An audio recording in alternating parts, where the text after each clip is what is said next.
Public खबर और मैं हूं आपके साथ आकांक्षा।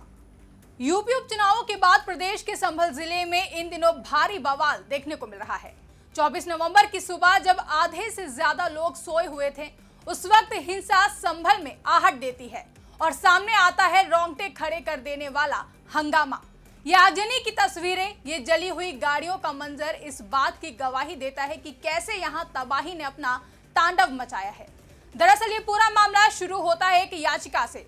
संभल जिले की शाही जामा मस्जिद को हिंदू पक्ष की ओर से अदालत में हरिहर मंदिर बताते हुए याचिका डाली गई थी, जिसके बाद मस्जिद के सर्वे के आदेश कोर्ट की ओर से दिए जाते हैं। पहले 19 नवंबर की रात सर्वे टीम मस्जिद में पहुंचती है और फिर 24 नवंबर यानी कि रविवार को एक बार फिर से टीम सर्वे के लिए आती है, जहां भारी पुलिस बल को इस दौरान तैनात किया जाता है। लेकिन हिंसा भड़कती है और ऐसी भड़कती है कि पुलिस पर भी हमला हो जाता है। एसपी समेत कई पुलिस वाले घायल हो जाते हैं, जिसके बाद पुलिस को पहले आंसू गैस के गोले दागने पड़ते हैं, फिर लाठी चार्ज करना पड़ता है और आखिर में जवाबी कार्रवाई करते हुए फायरिंग भी की जाती है, जिसमें कथित तौर पर लगभग 4 से 5 लोगों की जान भी चली जाती है। जिसके बाद शुरू होती है राजनीति, जिसके तहत पूरा विपक्ष एक ही सुर में राज्य की योगी सरकार पर हमला बोलने में जुट जाता है।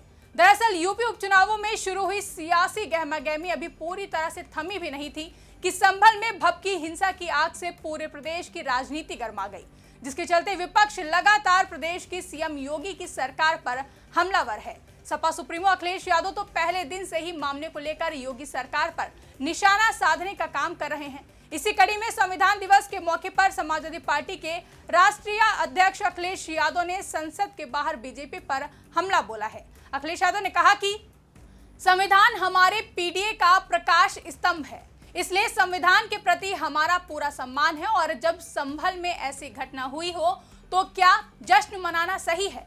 जिस तरह का काम सरकार ने किया है और जो जाने गई हैं, इससे लोग दुखी हैं। क्या दुख के साए में जश्न मनाया जा सकता है? जहां लोग गए और वहां उन्हें न्याय नहीं मिल रहा है। हजारों लोगों को झूठे मुकदमों में फंसाया जा रहा है।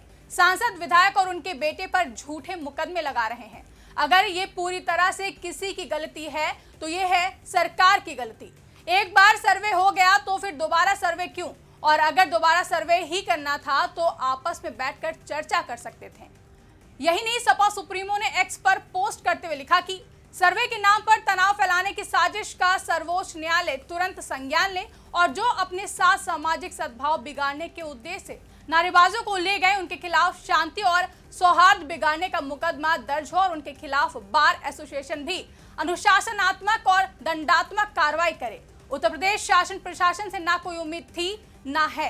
तो वहीं मैनपुरी सांसद डिंपल यादव ने भी संभल की घटना पर कहा कि इस घटना के लिए प्रशासन जिम्मेदार है। संभल में लगातार झूठे मुकदमे दर्ज कर लोगों को परेशान किया जा रहा है। हमारे सांसद भी मौजूद नहीं थे, वे घटना के समय बेंगलुरु में थे, लेकिन उनका नाम भी शामिल कर दिया गया है। वहीं कांग्रेस सांसद इमरान मसूद ने कहा कि संभल की हिंसा सुनियोजित थी, पुलिस को पूरी जानकारी थी। पुलिस के प्रोटेक्शन में अंदर लोग गए और नारे लगाया और फिर दूसरे तरफ से नारे लगे और फिर झगड़ा हुआ। पुलिस ने 5 लोगों को मार दिया। पुलिस बताए कि कौन लोग पुलिस के प्रोटेक्शन में अंदर गए थे और नारे लगा रहे थे। वो कौन लोग थे जिन्होंने उकसा कर दूसरे समुदाय के लोगों को सामने खड़ा किया। पुलिस लोगों को प्रोटेक्शन में ले गई और बाहर छोड़कर आई। संभल के सांसद पर पुलिस ने आरोप लगाया है, लेकिन सांसद उस दिन बेंगलुरु में मौजूद थे। प्रत्यक्ष को प्रमाण की जरूरत नहीं है। जो वीडियो फुटेज जारी हो रहे हैं उससे साफ है कि पुलिस ने गोली मारी है, जिससे सीधे माथे और छाती पर गोली लगी है। संभल मामले में पुलिस और प्रशासन झूठ बोल रहा है।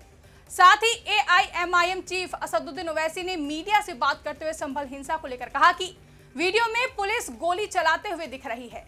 लम्हों ने खता की और सदियों ने सजा पाई। 17 साल का लड़का कैफ मारा जाता है, 3 लोगों को सीने में गोली मारी गई। इस सरकार को बांग्लादेश के हिंदुओं की ज्यादा फिक्र है, लेकिन संभल में मारे गए बच्चों की चिंता नहीं है। कभी कहते हैं कि मदरसों से बच्चों को निकालो, चुनावों में मुसलमानों को गाली दी जाती है। आगे ओवैसी ने कहा कि जो लोग हिंदू हक की बात करते हैं वो बेशर्म हैं। आप मुस्लिम इलाकों में स्कूल तक नहीं खोलते। एक हैं तो सेफ हैं और बटेंगे तो कटेंगे, ये नारे देकर किसकी तरफ इशारा कर रहे हैं। साथ ही बीजेपी की बी टीम के आरोप पर ओवैसी ने कहा कि एक काम कीजिए कि असदुद्दीन ओवैसी को गोली मार दो, मैं मरने के लिए तैयार हूं, लेकिन मुझ पर इल्जाम नहीं लगा सकते। इस देश की जनता ने इंदिरा गांधी से लेकर राजीव गांधी और कांग्रेस को सत्ता से बाहर कर दिया, तो मोदी और योगी कोई बाहर से नहीं आए हैं, वो भी सत्ता से बाहर जाएंगे। एक और जहां पूरा विपक्ष शासन और प्रशासन पर सवाल उठा रहा है, तो वहीं उत्तर प्रदेश के डिप्टी सीएम ब्रजेश पाठक ने संभल की घटना के संदर्भ में समाजवादी पार्टी पर पलटवार करते हुए कहा कि समाजवादी पार्टी का न्यायपालिका में विश्वास नहीं है। एएसआई की टीम कोर्ट के आदेश पर मस्जिद में सर्वेक्षण करने गई थी। सपा को ना तो निर्वाचन आयोग पर भरोसा है और ना ही संवैधानिक संस्थाओं पर। संभल के घटनाक्रम में साबित कर दिया है कि समाजवादी पार्टी को न्यायपालिका पर भी विश्वास नहीं है। संभल हिंसा पर तमाम राजनीतिक नेताओं के बयानों को सुनकर एक बात तो साफ है कि प्रदेश में एक बार फिर से सियासी पारा पूरी तरह से हाई हो चुका है। हर दल के नेता संभल में भभकी हिंसा की आग में अपनी राजनीतिक रोटियां सेकने का काम कर रहे हैं और शासन प्रशासन पर लगातार आरोप लगा रहे हैं। लेकिन अब ऐसे में देखना अहम होगा कि राजनीतिक नेताओं की तरफ से चल रही ये बयानबाजी और आरोप प्रत्यारोप का दौर कब थमता है। फिलहाल के लिए इस रिपोर्ट में बस इतना ही। इस रिपोर्ट को लेकर आपकी क्या राय है, कमेंट करके हमें जरूर बताएं। साथ ही ऐसी ही तमाम बड़ी खबरों के लिए हमारे YouTube चैनल को सब्सक्राइब करना ना भूलें।